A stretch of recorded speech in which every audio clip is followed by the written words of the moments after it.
አክብሮታዊ ሰላምታችን በያላችሁበት ሁሉ ይድረሳችሁ። ውድ የቲክቫ ኢትዮጵያ ቤተሰቦች ለሰዓቱ ከምናስደምጣችሁ አበይት የቲክቫ ኢትዮጵያ መረጃዎች መካከል በሳውዲ አረቢያ የሞት ፍርድ የተፈረደባቸውንና በደቡብ አፍሪካ ጥቃት እየደረሰባቸው ያሉ ኢትዮጵያውያንን ለመታደግ የዲፕሎማሲና የሕግ ጥረቶች እየተደረጉ መሆኑን የውጭ ጉዳይ ሚኒስትሩ አስታወቀም። የሪሚዲያል ፈተና መስጫ ቀን ሲራዘም የ12ኛ ብሔራዊ ፈተና ከሰኔ 24 እስከ ሐምሌ 17 2018 እንደሚሰጥ የፈተናዎች አገልግሎት አስታወቀ።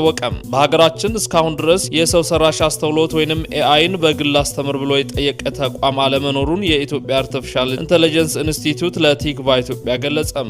ጀልባው የሰጠመበት ቦታ ከሐይቁ ዳርቻ ስለሆነም ቢሰጥሙም እንኳን የሚወጡበት ነው ሲል ለቲክቫ ኢትዮጵያ አስታወቀም። ክቡራን ቤተሰቦቻችን እነዚህን ጉዳዮች በዝርዝር እናስደምጣችኋለን። የተወዳጁ ቲክቫ ኢትዮጵያን ይፋዊ የዩቲዩብ ቻናል ሰብስክራይብ በማድረግና የደውል ምልክቷን በመጫን ቤተሰብነቱን ያጠናክሩ። ወደ ዝርዝር መረጃዎቹ እናልፋለን። በሳውዲ አረቢያ የሞት ፍርድ የተፈረደባቸውንና በደቡብ አፍሪካ ጥቃት እየደረሰባቸው ያሉ ኢትዮጵያውያንን ለመታደግ የዲፕሎማሲና የሕግ ጥረቶች የተደረጉ መሆኑን የውጭ ጉዳይ ሚኒስትር አስታወቀም። የሚኒስትሩ ቃል አቀባይ አምባሳደር ነቢያት ጌታቸው በሰጡት መግለጫ በሳውዲ አረቢያ የሞት ፍርድ የተፈረደባቸው ዜጎቻችን በተወሰኑ የሳውዲ አረቢያ ከተሞች በተለያዩ እስር ቤቶች ይገኛሉ። አንዳንዶች በወንጀል ተጠርጥረው ነው በፍርድ ቤት ውሳኔ ማረፊያ ቤት ውስጥም ይገኛሉ ብለዋል። አቅም በፈቀደ መጠን መፍትሄ መስጠት የሚቻለውን እያያዝን እዚያው መፍትሄ የተሰጠ ከዚያ ያለፈ ላቅ ያለ ችግር ያለባቸውን ደግሞ የህግ ባለሙያዎችን ይዞ በመቅረብ ጥረት እየተደረገ ነው ሲሉ ገልጸዋል። ጉዳዩም በዘላቂነት ለመፍታትም የውጭ ጉዳይ ሚኒስትር ዶክተር ገዲዮን ጢሞቴዎስ ሰሞኑን ከሳውዲ አረቢያ አቻቸው ጋር መወያየታቸውን ጠቁመዋል። በተመሳሳይም በደቡብ አፍሪካ በኢትዮጵያውያን ላይ የሚደርሰውን ጥቃት ለማስቆምና ዘላቂ መፍትሄ ለመፈለግ በቅርቡ አንድ ልዑክ ወደ ስፍራው እንደሚያቀና ቃል አቀባዩ አስታውቀዋል። ዶክተር ገዲዮን በህንድ ኒው ዴሊ ከደቡብ አፍሪካ አቻቸው ጋር የመከሩ መሆኑን የውጭ ጉዳይ ሚኒስትር ዴኤታ አምባሳደር ብርሃኑ ጸጋይም በኢትዮጵያ ከሚገኙ የደቡብ አፍሪካ አምባሳደሮች ጋር መወያየታቸውን ገልጸዋል።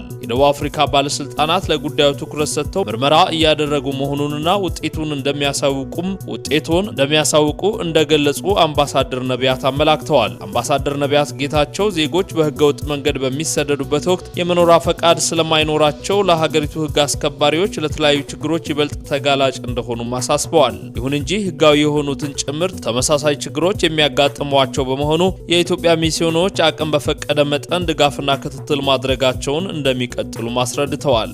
የሪሚዲያል ፈተና ቀን ሲራዘም የ12ኛ ብሔራዊ ፈተና ከሰኔ 24 እስከ ሐምሌ 17 2018 እንደሚሰጥ የፈተናዎች አገልግሎት አስታወቀም። ከግንቦት 17 እስከ 22 2018 ዓ.ም ሊሰጥ ፕሮግራም ወጥቶለት የነበረው የሪሚዲያል ወይንም አቅም ማሻሻያ ፈተና ከግንቦት 27 እስከ ሰኔ 3 2018 ዓ.ም እንዲሰጥ ተራዝሟል። የትምህርት ምዘናና ፈተናዎች አገልግሎት የሪሚዲያል ፈተና የቅድመ ምረቃ ትምህርት መውጫ ወይንም ኤግዚት ኤግዛም የሚሰጥበትን ቀን መቀየሩን አስታውቋል። ከከፍተኛ ትምህርት ተቋማት ጋር ምክክር በማድረግ የሪሚዲያልና ኤግዚት ኤግዛም ፈተናዎች የሚሰጥባቸው ቀኖች ተሸጋሽገዋልም ሲል አስታውቋል። በዚህም መሰረት የሪሚዲያል ፈተና ከግንቦት 27 እስከ ሰኔ 3 2018 ዓ.ም የቅድመ ምረቃ መውጫ ፈተና ወይንም ኤግዚት ኤግዛም ደግሞ ከሰኔ 4 እስከ ሰኔ 12 2018 ዓ.ም እንደሚሰጥ አስታውቋል። በሌላ መልኩ የ12ኛ ክፍል ፈተና ከሰኔ 24 እስከ ሐምሌ 17 2018 ዓ.ም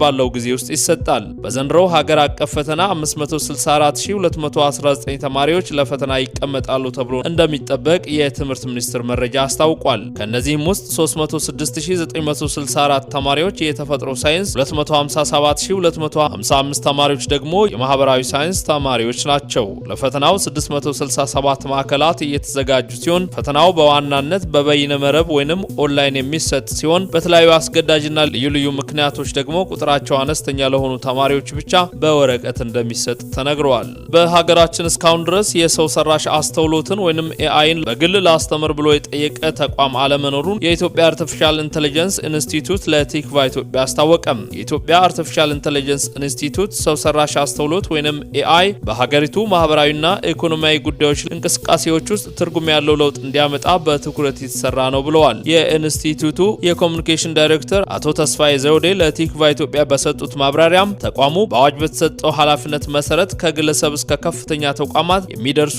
የቴክኖሎጂ የምርምርና ልማት ስራዎችን እያስተባበረ ይገኛል ብለዋል። ቴክኖሎጂውን ስንጠቀም ስነ ምግባራዊ ወይንም ኢቲካል በሆነ መንገድ ሊሆን ይገባል ያሉት ዳይሬክተሩም ማንኛውም በዘርፉ የሚሰማራ አካል በእውቀት ላይ የተመሰረተና ለበጎ ዓላማ ብቻ የሚውል ሰው ሰራሽ አስተውሎት ስራ ላይ እንዲያተኩር ጥሪ አቅርበዋል። ኢንስቲትዩቱ በሀገር የሚገኙ ዩኒቨርሲቲዎች በዘርፉ የሰለጠነ የሰው ኃይል እንዲያፈሩ የካሪኩለም ቀረጻና የድጋፍ ስራዎችን በጋራ እየሰራ መሆኑንም ጠቁመዋል። እንደ አቶ ተስፋዬ ገለጻ በአሁኑ ወቅት የመንግስት ከፍተኛ ትምህርት ተቋማት በዘርፉ ስራዎችን እየሰሩ ቢሆንም በግል ዘርፍ በኩል ኤአይ ወይንም የሰው ሰራሽ አስተውሎትን ለማስተማር ፍላጎት ይዘው የመጡ ተቋማት እስካሁን እንደሌሉ አስታውቋል። ዛሬ ላይ የኢትዮጵያ አርቲፊሻል ኢንተለጀንስ ኢንስቲትዩት ብቻ ሳይሆን በሀገራችን የሚገኙ ዩኒቨርሲቲዎችም ኤአይን በማስተማር ረገድ ከፍተኛውን አስተዋጽኦ እያበረከቱ ነው የሚገኙት።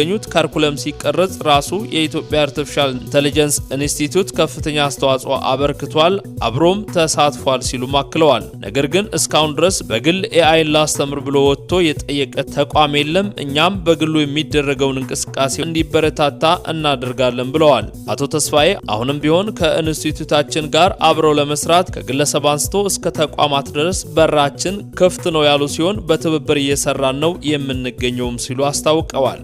ጀልባው የሰጠመበት ቦታ ከሐይቁ ዳርቻ ነው ያለው። ይህን ያህል ሰው የሚሞትበት ቦታ አይደለም፣ የሚዋኝበት ብሰጥሙ እንኳን የሚወጣበት ቦታ ነው ሲሉ የጀልባ ማህበሩ ለቲክቫ ኢትዮጵያ ተናገረም። የቅድስት ክርስቶስ ሰምራ ዓመታዊ በዓልን ለማክበር የሚጓዙ ተሳፋሪዎችን ጭና የነበረች አንዲት ጀልባ ጣና ሐይቅ ላይ በደረሰባት የመስጠም አደጋ የበርካታ ምዕመናን ሕይወት አለፈ የሚሉ መረጃዎች በማህበራዊ ሚዲያ ሲሰራጩ ውለዋል። ቲክቫ ኢትዮጵያም ዛሬ ከሰዓት የጣና ሐይቅ ጀልባ ባለንብረቶች ማህበርን ስለ ክስተቱ የሰጠውን ማብራሪያ ማቅረቡም ይታወሳል። አሁንም ድረስ ጉዳዩ በማህበራዊ ሚዲያዎች መነጋገሪያ ሆኖ 80 ሰዎች ሞተዋል እየተባለ በሐሰተኛ መረጃዎች እየተሰራጨ ይገኛል። ቲክቫ ኢትዮጵያ የገዳሙን አካላት ለማግኘት ማብራሪያ እንዲሰጡ ለማድረግ ሞክሮ ስልካቸው አልተነሳም። የጣና ሐይቅ ጀልባ ባለንብረቶች ማህበር በሰጠን መረጃ ግን ጀልባው እንደሰጠመ አረጋግጦ ከ80 ሰዎች በላይ በጀልባው ተሳፍረው ህይወታቸው ተቀጥፏል የሚባለውን ውሸት እንደሆነ ገልጿል። የማህበሩ መሪ አቶ ቻላቸው ጌትነት ጀልባው ሰጥሟል፣ እውነት ነው፣ ብዙዎች ሞቱ መባሉ ግን ሐሰተኛ መረጃ ነው ሲሉ ለቲክቫ ኢትዮጵያ ተናግረዋል። ጀልባ ሰጥሟል ወይ ለሚለው አዎ ሰጥሟል፣ በርካቶች ሞተዋል ለሚለው ግን አልሞቱም ብለዋል። የሰጠመው የአሳ ጀልባ በመባል የሚታወቀው ጀልባ እንደሆነና ሰዎችን ጭኗል መባሉ እውነት መሆኑን፣ ነገር ግን ብዙ ሰዎች ሞቱ እየተባለ የተራገበው ውሸት እንደሆነ ተናግረዋል። በእርግጥ ያለአግባብ ሰዎችን እየጫኑ ነበር። የሰጠመው ጀልባ ከሌላ ጀልባ ጋር ተጋጭቶ ጀልባው የመስጠም አደጋ ደርሶበታል። አንድ ሰው እንደተጎዳ ነው የሰማሁት።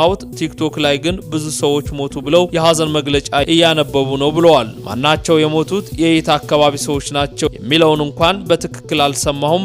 ጀልባው የሰጠመበት ቦታ ከሐይቁ ዳርቻ ነው። ያን ኃይል ሰዎች ሰጥመው የሚሞቱበት ቦታ አይደለም፣ የሚዋኝበት በሰጥሙ እንኳን የሚወጡበት ቦታ ነው ሲሉ አክለዋል። ጥልቅ ሆኖ ሰዎችን ለሞት የሚያደርስ አይደለም፣ ጀልባው የሰጠመበት ቦታ ከሞት የሚያደርስ አይደለምም ብለዋል። በሌላ በኩል የአማራ ክልል ፍትህ ቢሮ ምክትል ኃላፊ ዶክተር ያለው አባተ 80 ሰዎች ሞቱ እየተባለ ስለሚወራው ነገር ሐሰት ነው ብለዋል። በጣና ሐይቅ ላይ ወደ ክርስቶስ ሰምራ ገዳም ሲሄዱ ጀልባ ሰጥሞ 80 ሰዎች ሕይወታቸው ተቀጠፈ በሚል በማህበራዊ ሚዲያ በአንዳንድ ሰዎች የሚሰራጨው ወሬ ሐሰተኛ ነው ያሉ ሲሆን በጀልባዎች የእርስ በርስ ዳር አካባቢ መገጫጨትና አንድ አባት ሕይወት ከማለፉ በስተቀር ሌላ የተፈጠረ ነገር የለም ብለዋል። ቲክቫ ኢትዮጵያም አሁንም ከመሸ ስልክ ደውሎ ያነጋገራቸው የአማራ ክልል ኮሚኒኬሽን ቢሮ ኃላፊ አቶ አባይ መንግስቱ እኛ ስለ ጉዳዩ የምናውቀው ነገር የለም፣ ጉዳዩንም አልሰማንም ብለዋል። ውድ የቲክቫ ኢትዮጵያ ቤተሰቦች ለእሳቱ ያዘጋጀንላቸው አጫጭር መረጃዎች ይህንን ይመስሉ ነበር። ከሰዓታት ቆይታ በኋላ በሌሎች አዳዲስ መረጃዎች እንመለሳለን። የተወዳጁ የቲክቫ ኢትዮጵያን ይፋዊ የዩቲዩብ ቻናል ሰብስክራይብ በማድረግ ቤተሰብ ይሁኑ። ሰናይ ቆይታም